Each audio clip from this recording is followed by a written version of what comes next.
Shalom saudaraku, selamat pagi kembali. Jumpa lagi kita dalam acara DLC dari CBM Stephen TV dengan saya Pendeta Deborah Dumasisyani Tambunan. Kita saatnya akan membaca bersama Keluaran pasal 17 ayat 1 sampai 16. Ya, ayat 1 sampai 16. Mari kita awali dengan doa. Kami bersyukur Bapa, karena Engkau masih memberi kami kesempatan untuk membaca firman-Mu, merenungkannya, menikmatinya. Sungguh Tuhan, tidak ada yang lebih indah. Bersekutu dengan Engkau adalah anugerah. Kami menikmati kebersamaan dengan Tuhan melalui firman-Mu. Maka kami terima firman-Mu dengan ucapan syukur. Berkati hati dan pikiran kami dapat menerimanya. Firman-Mu tumbuh di dalam kami, membentuk kami, memberkati hidup kami. Dalam nama Tuhan Yesus, kami terima firman Tuhan. Amin. Saudaraku, kita akan mulai pembacaan dengan judul perikop di Masa dan di Meriba. Keluaran pasal 17 ayat 1. Kemudian berangkatlah segenap jemaah Israel dari padang gurun Sin, berjalan dari tempat persinggahan ke tempat persinggahan sesuai dengan titah Tuhan. Lalu berkemahlah mereka di Rafidim. Tetapi di sana tidak ada air untuk diminum bangsa itu. 2. Jadi mulailah mereka itu bertengkar dengan Musa. Kata mereka, berikanlah air kepada kami supaya kami dapat minum. Tetapi Musa berkata kepada mereka, mengapakah kamu bertengkar dengan aku? Mengapakah kamu mencobai Tuhan? 3. Hauslah bangsa itu akan air di sana. Bersungut-sungutlah bangsa itu kepada Musa dan berkata, mengapa pula engkau memimpin kami keluar dari Mesir untuk membunuh kami, anak-anak kami, dan ternak kami dengan kehausan? Lalu berseru-serulah Musa kepada Tuhan, katanya, apakah yang akan kulakukan kepada bangsa ini? Sebentar lagi mereka akan melempari aku dengan batu. 5. Berfirmanlah Tuhan kepada Musa, berjalanlah di depan bangsa itu, dan bawalah beserta engkau beberapa orang dari antara para tua-tua Israel. Bawalah juga di tanganmu tongkatmu yang kau pakai memukul sungai Nil, dan pergilah. 6. Maka aku akan berdiri di sana di depanmu di atas gunung batu di Horeb. Haruslah kau pukul gunung batu itu, dan dari dalamnya akan keluar air, sehingga bangsa itu dapat minum. Demikianlah diperbuat Musa di depan mata tua-tua Israel. Dinamailah tempat itu Masa dan Meriba. Oleh karena orang Israel telah bertengkar, dan oleh karena mereka telah mencobai Tuhan dengan mengatakan, adakah Tuhan di tengah-tengah kita atau tidak? Perikop yang kedua, judulnya kemenangan orang Israel melawan orang Amalek. 8. Lalu datanglah orang Amalek dan berperang melawan orang Israel di Rafidim. 9. Musa berkata kepada Yosua, pilihlah orang-orang bagi kita, lalu keluarlah berperang melawan orang Amalek. Besok aku akan berdiri di puncak bukit itu dengan memegang tongkat Tuhan di tanganku. 10. Lalu Yosua melakukan seperti yang dikatakan Musa kepadanya dan berperang melawan orang Amalek. Tetapi Musa, Harun dan Hur telah naik ke puncak bukit. 11. Dan terjadilah apabila Musa mengangkat tangannya, lebih kuatlah Israel. Tetapi apabila ia menurunkan tangannya, lebih kuatlah Amalek. 12. Maka penatlah tangan Musa, sebab itu mereka mengambil sebuah batu, diletakkanlah di bawahnya, supaya ia duduk di atasnya. Harun dan Hur menopang kedua belah tangannya, seorang di sisi yang satu, seorang di sisi yang lain, sehingga tangannya tidak bergerak sampai matahari terbenam. 13. Demikianlah Yosua mengalahkan Amalek dan rakyatnya dengan mata pedang. 14. Kemudian berfirmanlah Tuhan kepada Musa, tuliskanlah semuanya ini dalam sebuah kitab sebagai tanda peringatan, dan ingatkanlah ke telinga Yosua bahwa aku akan menghapuskan sama sekali ingatan kepada Amalek dari kolong langit. 15. Lalu Musa mendirikan sebuah mezbah dan menamainya Tuhanlah panji-panjiku. Ia berkata, tangan di atas panji-panji Tuhan. Tuhan berperang melawan Amalek turun temurun. Saudaraku, di ayat 1 tadi dikatakan, kemudian berangkatlah segenap jemaat Israel dari padang gurun Sin, berjalan dari tempat persinggahan ke tempat persinggahan sesuai dengan titah Tuhan. Kalau Tuhan suruh mereka berhenti, berhenti. Tuhan suruh jalan, mereka harus siap jalan. Dan kemudian tibalah mereka di Rafidim dan berkemah di sana. Tetapi di sana tidak ada air untuk diminum bangsa itu. Jadi saudaraku, mulailah mereka bertengkar dengan Musa. Mungkin bilang, Musa, kau telah memimpin kami ke sini. Kami kemarin sudah sempat percaya bahwa Tuhan, tapi sekarang kok timbul lagi gak ada air. Mana? Masa Tuhan membiarkan kita kelaparan, kehausan? Kalau orang yang memakai logika, saudaraku, mengandalkan logika, pasti ngomel dan ngedumel. Tapi orang yang percaya hatinya dengan Tuhan, dia bisa menanggung kesulitan. Nah, orang ini masih kuat. Roh perbudakan itu di hati mereka. Makanya mereka bilang, berikanlah air kepada kami supaya kami dapat minum.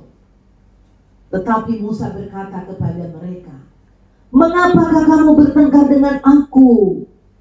Emang aku bisa apa? Aku ini bukan Tuhan, kira-kira gitu.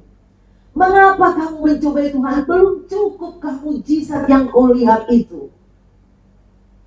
Di ayat 3 dikatakan, hauslah bangsa itu akan air di sana. Bersungut-sungutlah bangsa itu kepada Musa dan berkata, mengapa pula engkau memimpin kami keluar dari Mesir untuk membunuh kami, membunuh anak-anak kami, ternak kami dengan kehausan? Kemarin waktu di Elim dia bilang dengan kelaparan, sekarang dengan kehausan. Memang saudaraku, kalau yang namanya ngomel, kadang dia nggak rasakan bahwa omelan itu seperti pisau yang menyayat hati orang yang diomeli. Ya, dan Musa benar-benar sebentar diangkat, sebentar dijatuhkan. Nah, untung Musa ini memang sudah mengalami pengalaman hidup bersama dengan Tuhan. Lalu saudaraku, akhirnya walaupun mereka ngedumel, di ayat 4, Musa ini saudaraku penuh kasih. Dia berseru kepada Tuhan. Tuhan, apa yang harus kulakukan? Sebentar lagi bangsa ini akan melempari aku dengan batu. Tersiksa sebagai pemimpin seperti ini saudaraku. Ayat 5 berkata, Tuhan berfirman kepada Musa, berjalanlah di depan bangsa itu, bawa serta beberapa orang dari antara tua-tua Israel. Bawalah juga di tanganmu tongkatmu yang kau pakai memukul sungai Nil. Maka aku akan berdiri di sana di depanmu di atas gunung batu di Horeb. Haruslah kau pukul gunung batu itu, dan dari dalamnya akan keluar air. sehingga bangsa itu dapat minum.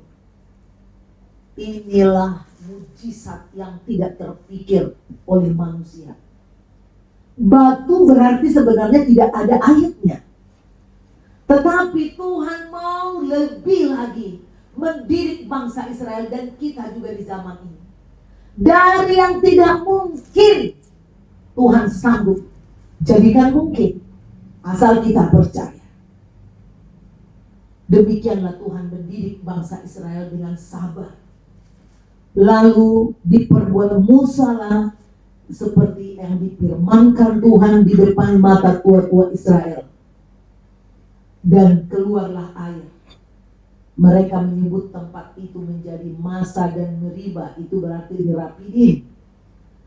Sampai bangsa itu mengatakan, ada Tuhan gak sih di tengah-tengah kita? Saya banyak sebagai konselor ketemu dengan orang-orang yang seperti ini, yang sok jago, dengan entengnya mengatakan, mana ada Tuhan? Saudaraku, Tuhan sungguh ada. Kenapa kita sampai tidak percaya? Karena kita banyak melakukan pelanggaran dosa. Dosa sanggup dibayar, dihapus oleh Tuhan Yesus. Tapi kalau kita tidak datang kepada Tuhan, tidak mengakui dosa kita kepada Tuhan, tidak percaya kepada janjinya bahwa lewat darahnya kita diampuni, ya kita tidak bisa alami. Tapi orang-orang yang sudah minta ampun dan mengakuinya, percaya kepada darah Yesus dan berusaha meninggalkan dosa, dia pasti mengalami. Jadi saudaraku yang belum percaya, kejar terus sampai engkau menemukan Tuhan.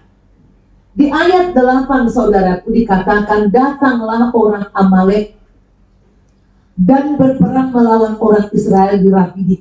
Wah, datang orang Amalek. Siapa orang Amalek ini? Orang Amalek ini adalah anak cucu daripada Esau, saudara Yakub, ya. Mereka ini keturunan Esau dari Timna, ya, dari putra Elifas, ya, gundiknya Timna. Nah, orang Amalek ini seorang yang garang, yang mendengar cerita kakeknya.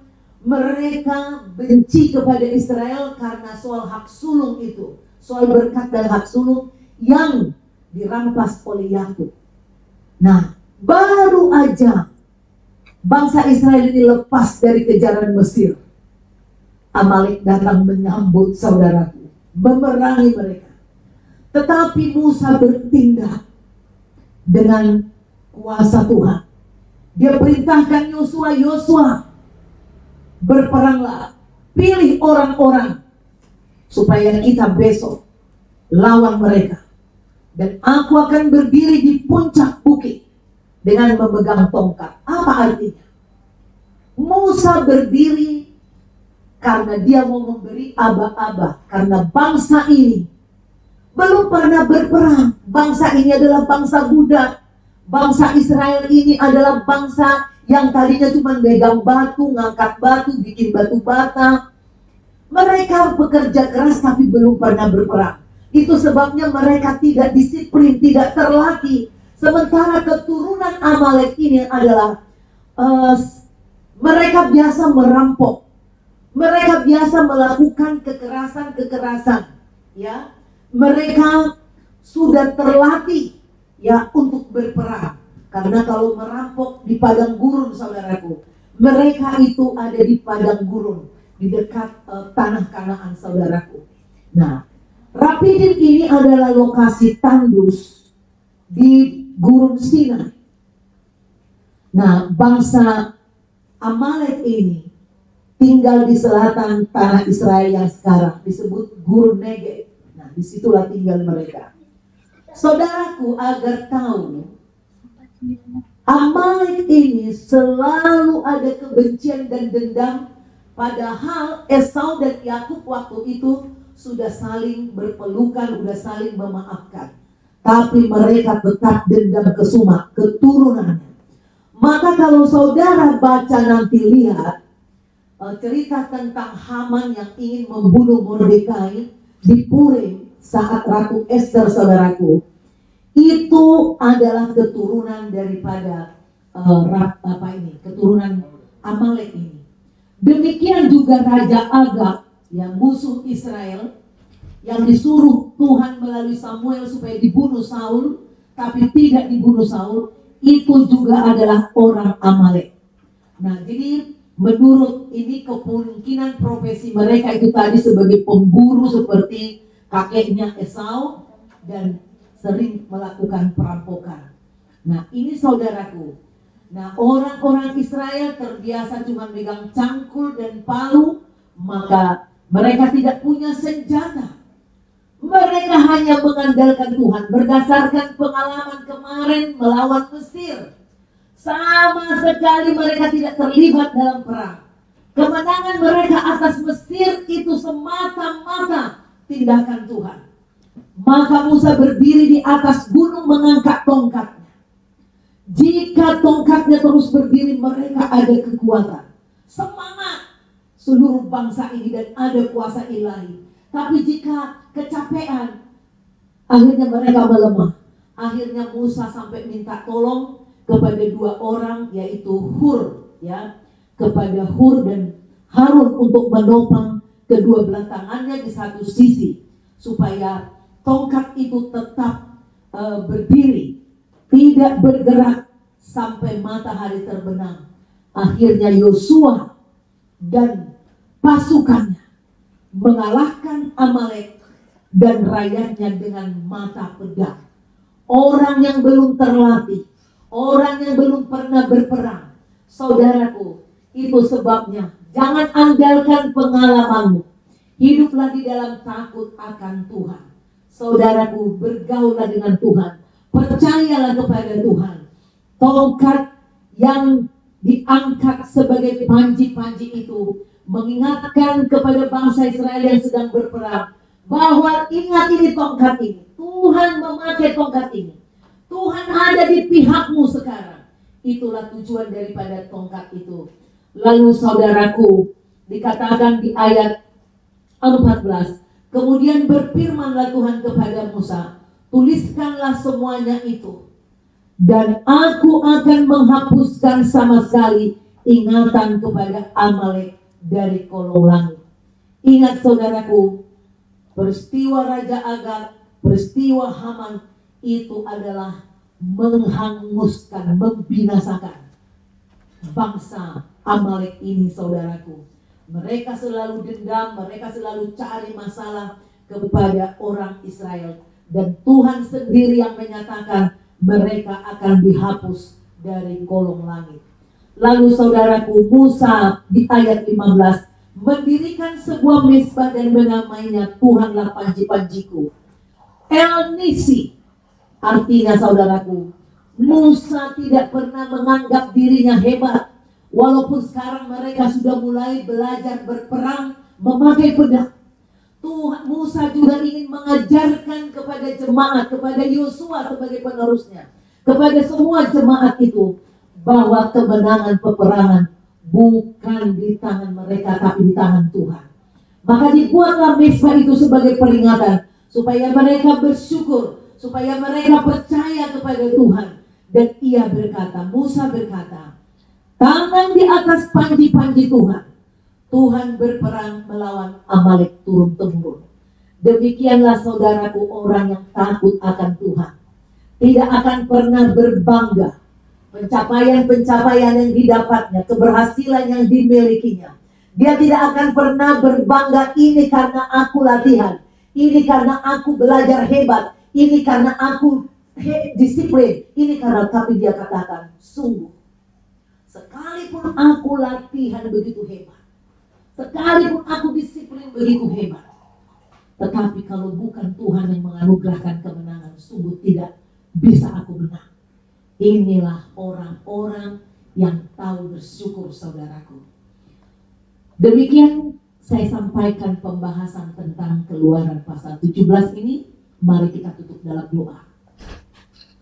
Tuhan, kami tidak tahu seberapa banyak Amalek di sekitar kami. Ada saja. Kamu kenapa sih ketawa saya lagi berdoa? Saya dari tadi terganggu ya. Kamu gak usah bercanda-canda. Saya dari tadi terganggu. Kamu di depan saya khotbah, tapi kamu bercanda-canda terus.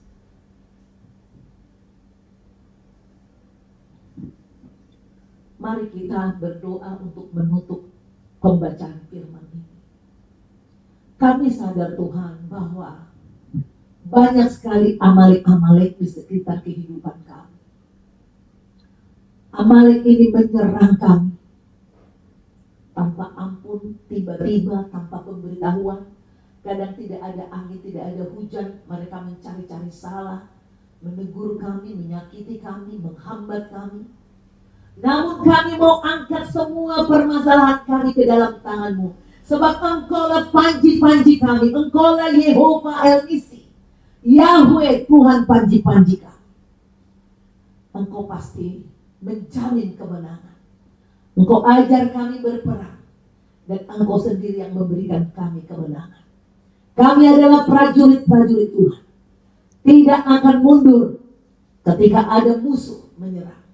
Tuhan memberikan kami hikmat, siasat, kekuatan, strategi, mengalahkan dengan cara surgawi, dengan cara Tuhan, bukan dengan cara duniawi.